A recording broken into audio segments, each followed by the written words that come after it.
Hello, everybody. Today we're going to be talking about Marvel Comics Alpha Flight, number 1, 1983. You see this? They started putting these little things, and there was a UPS code. It took me forever to find out what it was, but the ones that went to the direct market, in other words, they went to comic book stores, they didn't have a UPS symbol. That was only for regular newsstands. Okay, this is Alpha Flight. They first debuted in the X-Men. They are created by John Byrne, one of the best comic book artists. Him and George Perez. Ask me on any given day, and I'll go back and forth. But if you want superhero comics, you go for either John Byrne or George Perez. The thing that John Byrne has a leg up is he's also an excellent writer, and what an inspiration. He was very realistic take on superheroes, but still kept it comic booky, if that makes any sense. But look at this. Look at this. That's Puck. Yeah, Alpha Flight up there, the Canadian superhero team. Okay. Here's the credits. John Byrne, lettered by Joe Rosen, colored by Andy Yakas, edited by Denny O'Neil, approved by Jim Shooter. And 1983.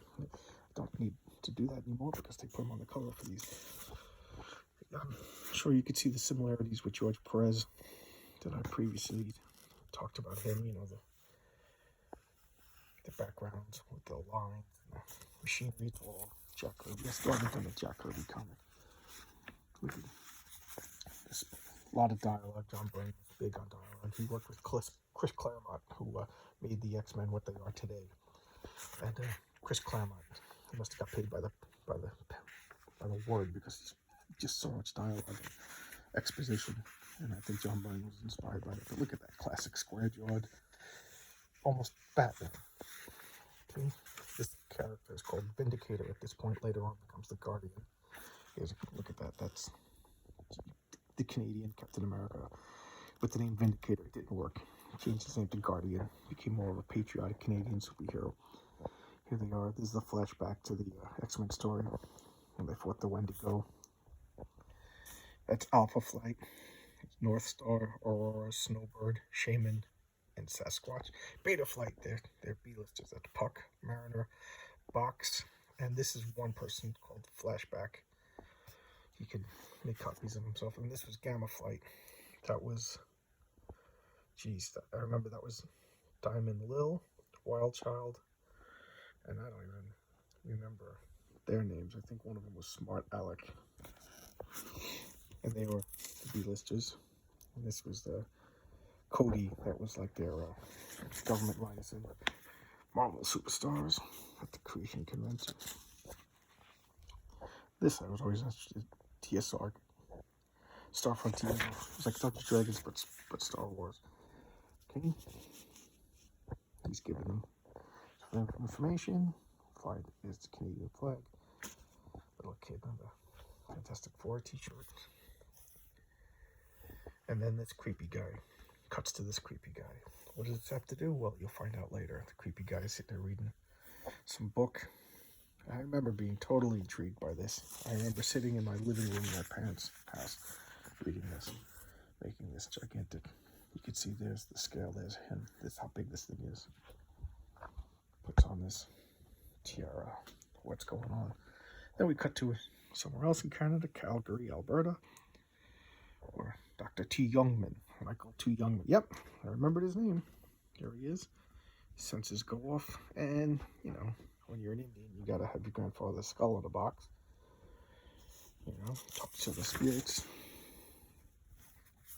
Oh, and here is Aurora, split personality. Her one part, Marie, French-speaking, school mom, all prissy and conservative.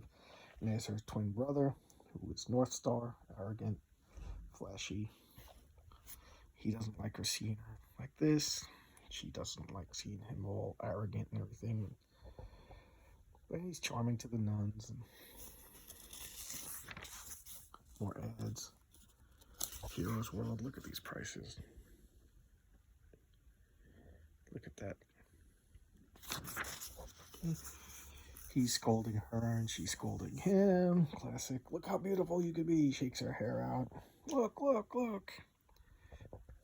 And then she passes out because that's what women do. You know, he feels bad that he did this to her. I think I skipped a page.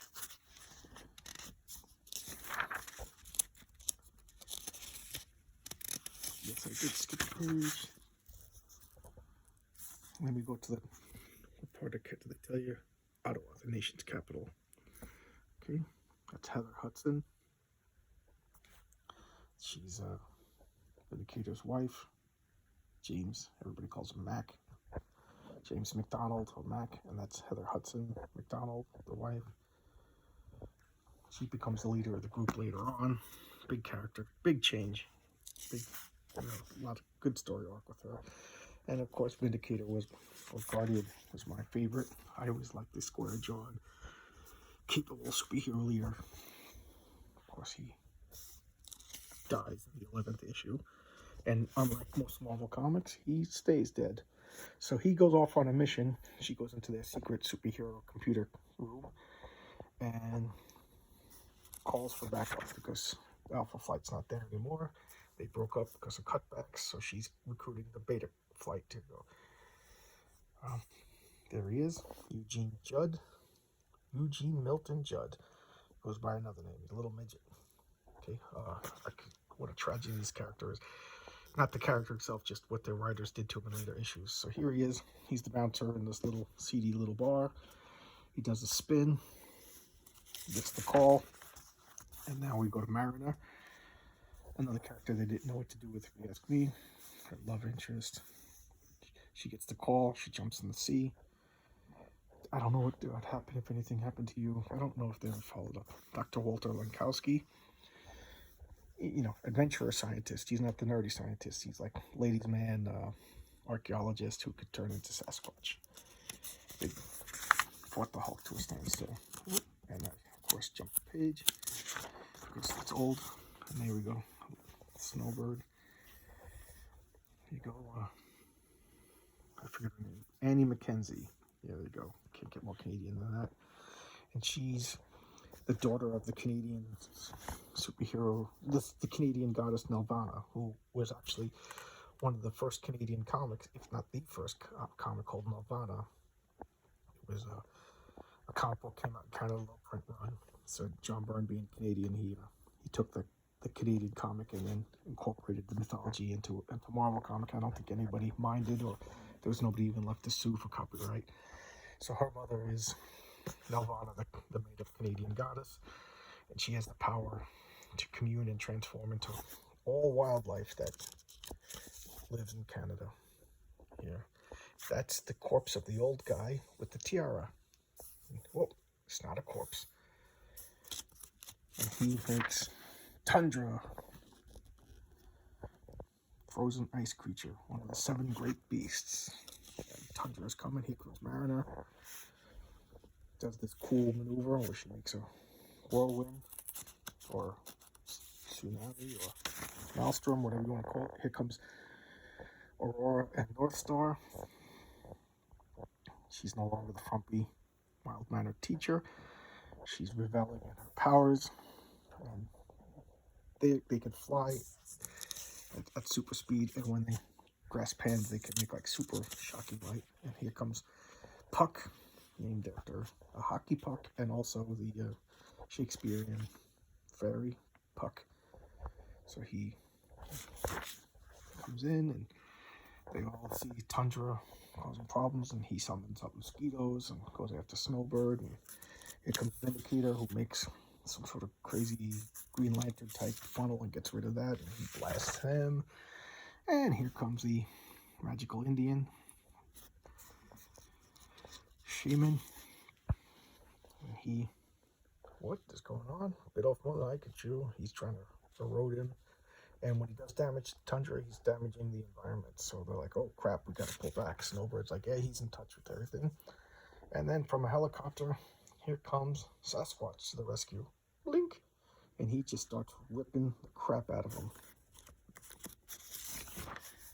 And then it's Wolverine's The Only Comics, 42 cents a copy if you subscribe. Look at the titles.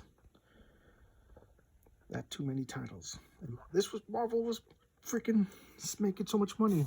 They were just very concentrated. Jim Shooter just trimmed the fat and made sure that every comic was top quality. Marvel was making something like 56 different titles a month. The editors don't even know what's coming out. There's no continuity. Don't get me started on that. So here comes Tundra, just swats him away. He's like, they whirl around him and they start eroding him. And Shaman reaches into his magical bag and pulls out a rainstorm, which washes him away. And then, oh, it's working, water. And then here comes that water spout. Forgot about the water spout. These two touch and blind it and distract it. And then Mariner, boom, or Marina, however you say her name, hits it with the water and totally erodes it. And here they are. They're all meeting at Vindicator's house in their civilian identities. That's Sasquatch, Marina, and the Kool-Aid Man, and Judd. They're trying to think of a new name since Alpha Flight got disbanded before the first comic even came out, the Pages of the X-Men, and he's like, no, I want to be an Alpha Flight. I busted my ass to get an Alpha Flight. And of course the big guy Sasquatch is teasing the little guy, setting up a Human Torch and Thing dynamic, and they start fighting. And she's like, oh my god, to be continued. And here's the letters page, but of course being the first issue, they didn't have any letters yet, so it's a big intro by John Byrne. Look at that ad, Power Man, Iron Fist. You know, Bill Sienkiewicz, I mentioned him in the last video. He drew a very down-to-earth Moon Knight. Oh, I love that series. I gotta dig that out. So this is Alpha Flight, John Burns, Alpha Flight, $1. Look at that, double-sized issue for $1. Oh man, it's no wonder everybody collected comics back then. We could all afford them. Okay, look at the colors. Look at the yellow. That definitely stood out. I couldn't wait for this when I knew it was coming. There's John Byrne in the Fantastic Four. He's the best. Next to Jack Kirby, you want John Byrne. Okay, hope you like that. See what I could do for the next video. Bye.